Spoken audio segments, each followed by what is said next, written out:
I just dropped a class and I feel sick. I hate it. I hate just thinking about like how I could have just kept going to it and everything would have been fine. Except it wasn't because I didn't go to it and I didn't do the work in it. And this is like the 8th class I've dropped, which is way more than you're supposed to drop. Yeah, it sucks.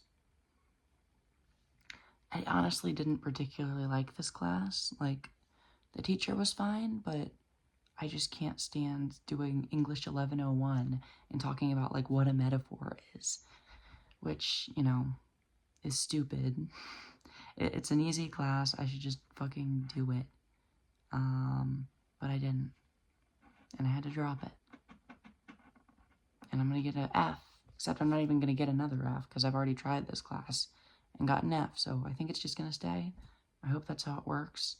Just paid a lot more money for it, for two Fs, for one F, paid twice.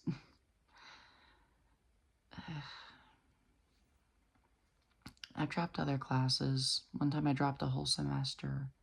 That really sucked. I was taking this world literature class. It was great. There were only 4 people in it, which the professor was like, wow, this is crazy, you know? It's not even supposed to happen. There's just some glitch, and we get to have this, you know, really engaging one-on-one or, you know, 4-on-4 discussion.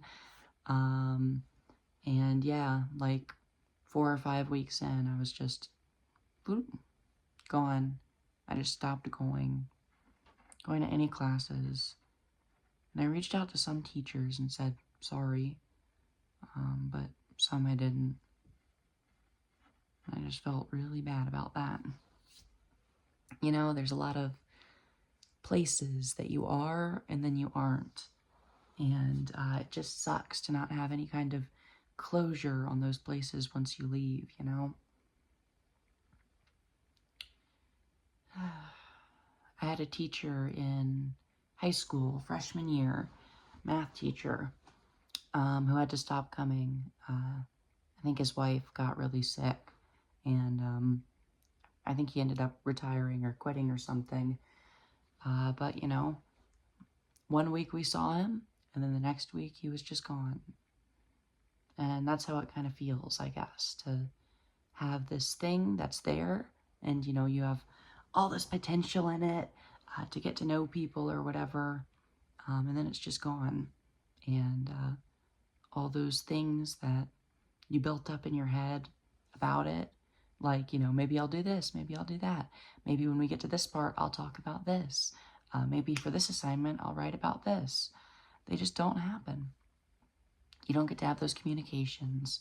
You don't get to have those experiences because you've quit. Quitting sucks in that regard. I guess quitting can be good if it's like, you know, drugs or something. But even there, if you quit in a certain way, I can see, you know, feeling that same way, feeling that lack of closure or whatever. And that's how you slip into that. Okay, I'll go back one more. But I wish I could have a relapse on English 1101. That would be nice. You know, I didn't go to a friend's birthday party today, or yesterday actually, last night. I was planning on going, and I just didn't. It was like we had a theme. Everyone was going to dress up as their favorite cat fictional character, and I was going to do the Pink Panther. I had this pink sweater, and I ordered a cigarette holder online, and that's what it was going to be. And then I looked at myself in the mirror, and I was like, ugh, I can't. I look stupid. And I had done it before. I don't think I looked, I mean, obviously I look stupid. I'm dressing up in a Pink Panther themed outfit. But I had thought it looked fine before, but I looked at it and I was like, yeah, oh my God. So I tried to change it, tried to fix things, tried to do a bunch of things. And I looked at the clock and I realized that in the time it would take me to drive there, I was going to get there at 6. And we were supposed to show up between 5 and 6. And I was like, well, I'm basically late at that point. So I just laid down on the couch and watched BoJack Horseman episodes, teaching me lessons that I should be applying to life, but instead I'm wasting my life watching BoJack Horseman. That sucks.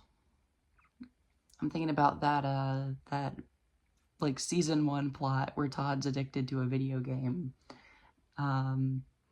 Yeah, I kind of have that for constructive media.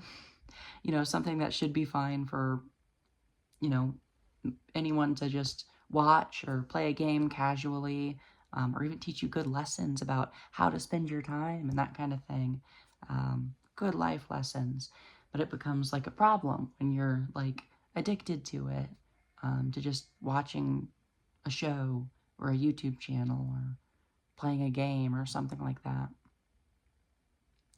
For me, it's like, it's the show, it's the YouTube channel, it's the whatever takes the least effort from my brain. You know, playing a video game feels like work to me sometimes, at least. God, how goddamn lazy am I? Yeah, so that's what I get stuck doing, is watching formulaic TV, or, you know, just really good TV, masterpiece stuff, that gets to be really long, and it just becomes like background noise when it shouldn't be. It should be something that's like appreciated, something that you sit down and like really take time to watch and analyze and stuff. But for me, I just can't get out of bed without having a show on or something. I'm working on it. I'm trying to get to a point where I'm not like that anymore, but that's what I'm like. I hate it. So yeah, working on things, kind of. I quit Instagram recently. Well, I quit it on my phone, which is pretty much quitting Instagram, because Instagram on computers, oh my god, there are so many features that are just not there. Like, they are so clearly trying to force you to download an app. Like, there's no close friends. You can't upload on your story from computers. You can't pin posts even. That's something I was trying to do, and you just can't do it. I would love Instagram if it was just the people I follow's posts and no reels. That would be amazing. That would be awesome. You know, I'd be fine if it was honestly, just get rid of the goddamn reels. That's the only bad thing about it. If it was just a bunch of posts, it'd be cool. You know, I'd love, like, just stumbling across some random post, like what Tumblr is, kind of. But instead it's this awful addictive machine, and it sucks. It's not even like YouTube addictive. It's like a step beyond that, where it's just